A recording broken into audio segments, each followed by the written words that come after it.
বাবা শেষ। এটা ও চোখের সামনে ওর বাবাকে।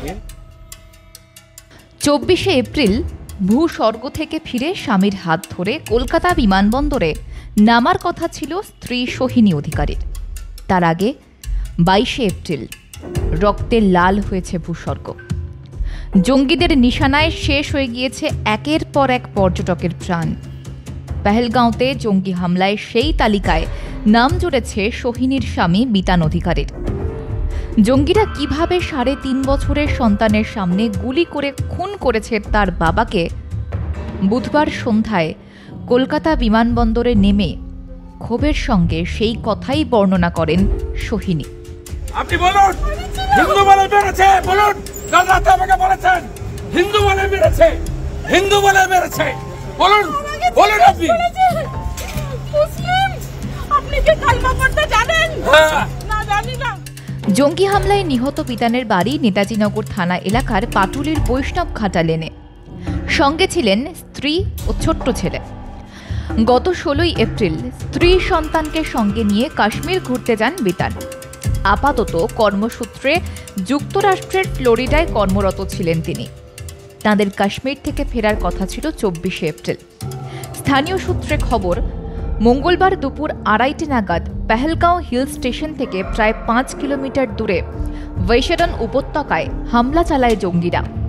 রিসর্টে ঢুকেও গুলি চালায় তারা।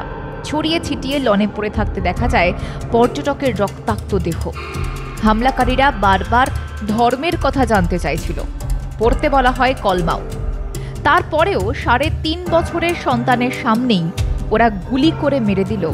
বিরোধী দলনেতা শুভেন্দু অধিকারীর সামনে কাঁদতে কাঁদতে বললেন জঙ্গিদের গুলিতে নিহত বিতানের স্ত্রী।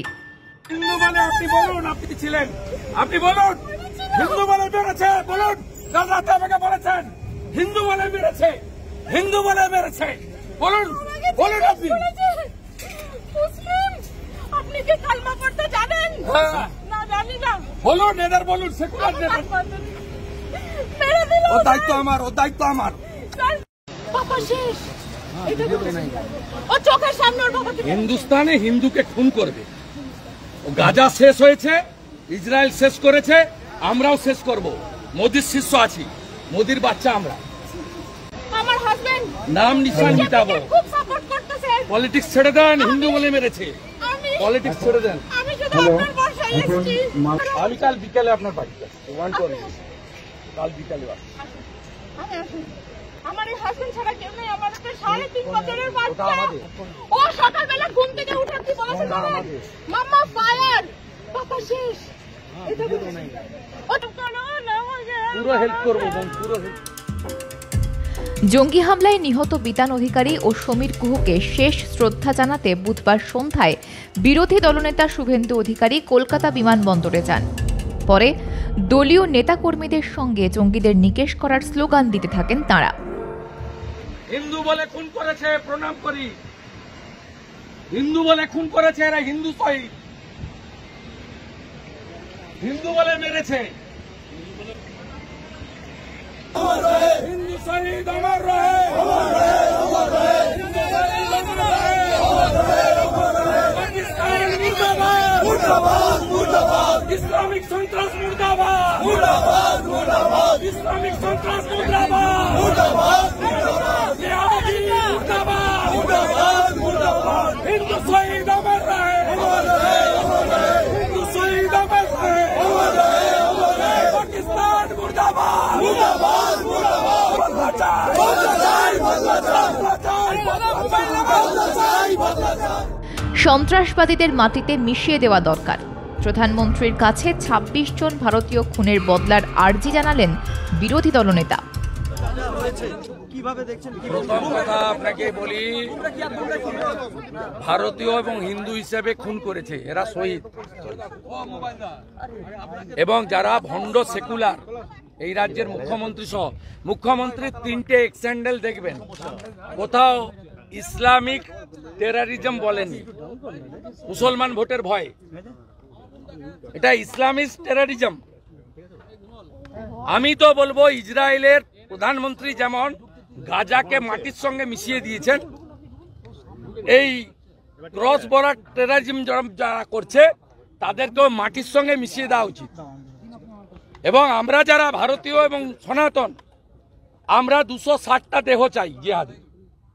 26টা মেরেছে হিন্দু বলে, আমরা 260টা দেহ চাইছি। ভারত মাতা কি 260টা দেহ চাইছি, 24 ঘন্টার মধ্যে দিতে হবে।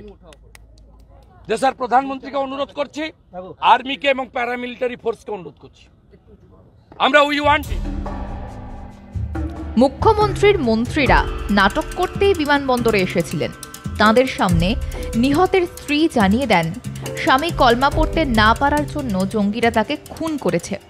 সনাতনীরা ঐক্যবদ্ধ হন, এই ধর্মযুদ্ধে সনাতনীদের জয় হবে, বললেন বিরোধী দলনেতা শুভেন্দু অধিকারী। এখানে অবৈধভাবে মাইক বাজিয়েছে। আমি কৃতজ্ঞ বিটন অধিকারীর স্ত্রীর কাছে। এখানে মন্ত্রীরা এসে মমতার নির্দেশে নাটক করছিল। আমি পৌঁছানোর পরে ডাইরেক্ট বলে দিয়েছে যে আমার স্বামীকে কালমা পড়তে বলেছিল, আমার স্বামী হিন্দু, কালমা পড়তে জানে না, তাই গুলি করে মেরে দিয়েছে। সমীর ঘোষ স্ত্রী ডাইরেক্ট বলে দিল মোদির লোক বলে মেরেছে। তৃণমূলের কাউন্সিলর অসীম বসুর সামনে বলেছে হাতে ডোরু ছিল তাই মেরে দিয়েছে, বলেছে তোরা মোদির লোক। প্রমাণ হয়ে গেছে ভারতীয় এবং হিন্দু বলে খুন করেছে। সত্য স্বীকার করুন, ভারতীয় সনাতনীরা ঐক্যবদ্ধ হন। রাজনীতি পরে হবে। এ লড়াই শুধু মানবতার লড়াই নয়, এ লড়াই ভারতীয়ত্বের লড়াই, রাষ্ট্রবাদের লড়াই এবং হিন্দুত্বের লড়াই। এই ধর্মযুদ্ধে হিন্দুরা সনাতনীরা জয়ী হবে। ফের কাশ্মীর ঘিরে উদ্বেগ, আতঙ্ক, ভয়, চিন্তা। জঙ্গি হামলায় বিতানের মৃত্যুতে শোকস্তব্ধ পাটুলি। স্ত্রী সোহিনী অধিকারীর চোখে এখন শুধুই কান্না আর অসহায়তা। 3.5 বছরের ছোট্ট ছেলেটিও যেন দিশাহারা। একই অবস্থা সমীর গুহের পরিবারেরও। নিহতের পরিবারের পাশে দাঁড়ানোর আশ্বাস দিয়েছেন বিরোধী দলনেতা শুভেন্দু অধিকারী। সকলেই চাইছেন নৃশংস এই জঙ্গি হামলার উপযুক্ত জবাব। ব্যুরো রিপোর্ট, মাধ্যম।